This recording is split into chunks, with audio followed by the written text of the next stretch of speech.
In a major development for Nigeria's energy sector, the government has officially lifted restrictions on fuel supplies from the Dangote Refinery, opening the door for the private facility to begin full-scale operation. The decision, which has sparked the wide public interest and debate, is actually seen as a critical move to address the country's long-standing fuel supply challenges and to reduce reliance on imported petroleum products. Now, the Dangote Refinery is actually located in Lagos and also is the largest in Africa and one of the biggest globally. With the capacity to process 650,000 barrels of crude oil per day, it is expected to transform Nigeria's oil industry and help the Nigeria meet its domestic fuel needs while also exporting refined petroleum to other countries. However, questions remain about the potential impacts of this decision of fuel prices, the national economy, and the lives of everyday Nigerians. We'll be discussing this with Ali Ahmed. You're welcome to the studio. Thank you very much for having me. You're welcome. Yes. Yeah, and good to have you in the studio. Thank you. So a quick one. Yes. And straight to our questions for the day. Yes. Do you think that now that the refinery is fully operational, Yes. Nigerians will see an increase in the availability of fuel? Yes, from the recent developments we've had as citizens in the country, that the refinery of Dangote has been operational, given to us by the government, the news given to us by the government that it's fully operational, is yet to be realized, in the sense that the layman would expect the prices of fuel to drop using the basic law of economics, which is the demand and supply. Okay. But at the moment, we are yet to see anything like that. Since we on just 3 days ago, were told by the government, that is the NNPCL, that they are going to receive, and every filling station in the country is going to be kickstarted and giving petroleum products.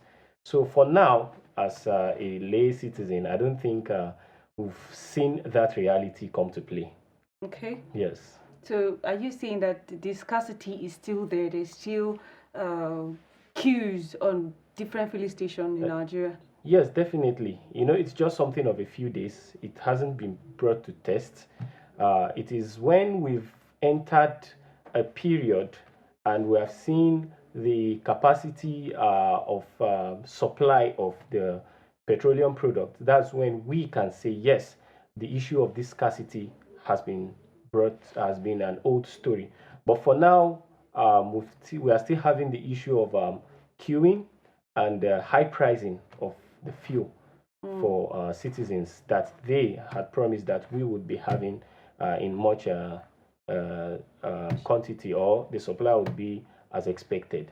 Okay. Yes. Talking about prices, Yes. you know that we are yet to know whether this is the price. That's Nigerians, the citizens are like, Dangote is saying this, NNPCL is saying this. So what do you think about the prices? Yeah, Nigeria, which is practicing a capitalist economy, where virtually all economic system is run by private individuals. I, as a businessman, would put my interest as a business first before other interest comes in. But at the same time, there's what we call consideration. And the government has also an optimal, a sole power of regulation. So there would be optimum practice. But as it stands, Nigerians are expecting a reduction in the prices of fuel, which even I myself, as a Nigerian, would expect so. But it has come beyond our expectation. The prices of fuel are still as it is, and we are hoping that the high supply of petroleum products would help curb the issue of the pricing. So for now, that issue has not been met. Our expectation as citizens has not been met, even though I had stated that it is a capitalist economy, fine, where business owners would actually put their own interest of their investments. The government will play its role of regulation for the citizens, but the reality of things is not as it is. The reality of things is not as it is, where we are expecting the prices of crude or petroleum products to go down. Okay. Another one. Yes. With the Dangote Refinery now free to operate, Yes. could this make the end of Nigeria's dependence on costly fuel imports, saving the country's billion in foreign exchange? Yes, for a fact. Nigeria, which is the fourth largest economy in Africa with a GDP of over 250 or $252 billion in our GDP, it would save us a lot by having our balance of trade where we would have lesser importation of this product. As our major product, we spend billions yearly in importing products that we know we have its raw form, yet we import them.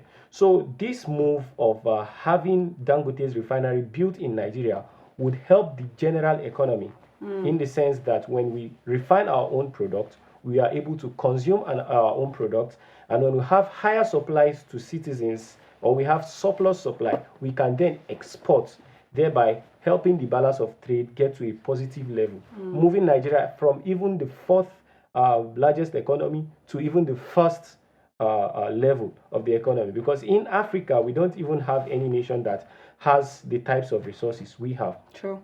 Do you feel or do you see the local communities benefiting from these operations? That's in terms of job and infrastructures development, that's because of the Dangote refinery?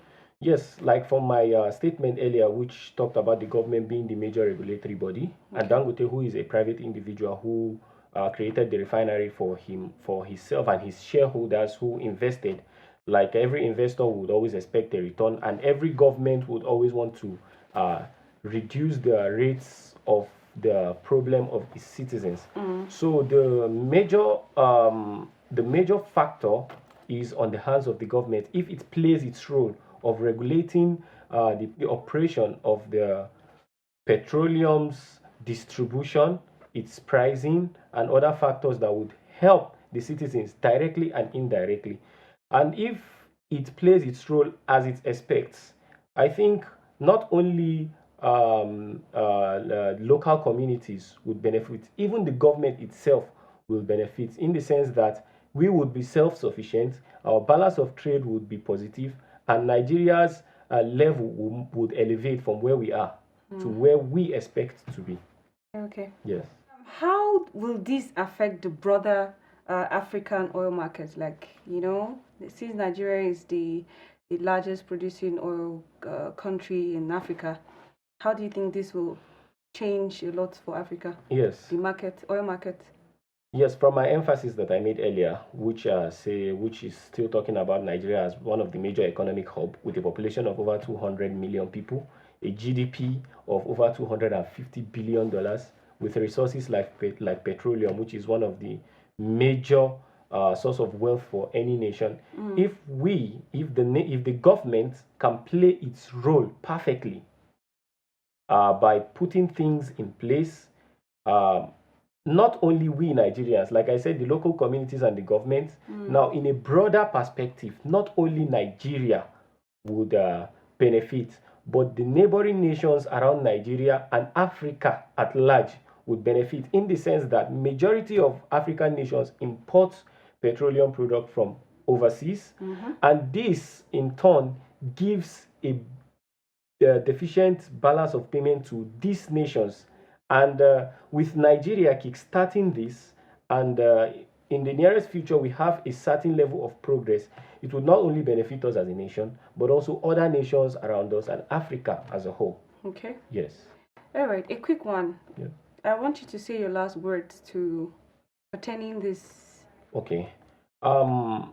Concerning the present issue, which is scarcity, the demand of the citizens of the country, the NNPCL and Dangote, the Dangote Refinery Limited, which is the largest refinery in Africa that we are fortunate to have here in Nigeria, is that the government should try as much as possible to bring favorable regulations to help both the refinery, the Dangote Refinery, make regulations that will be both favorable to him and to we citizens of the country, so we can get to an optimal level.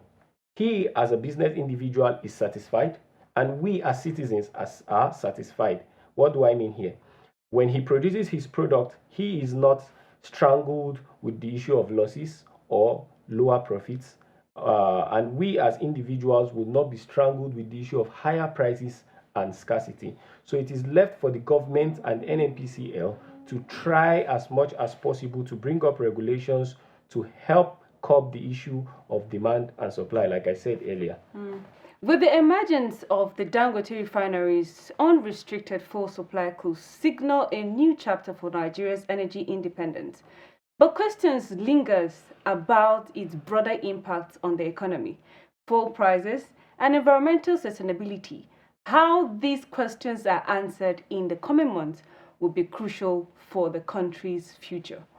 Thank you so much for coming to the studio. It's my pleasure. Yes, my name is Patient Sidi, and this is the end of our session.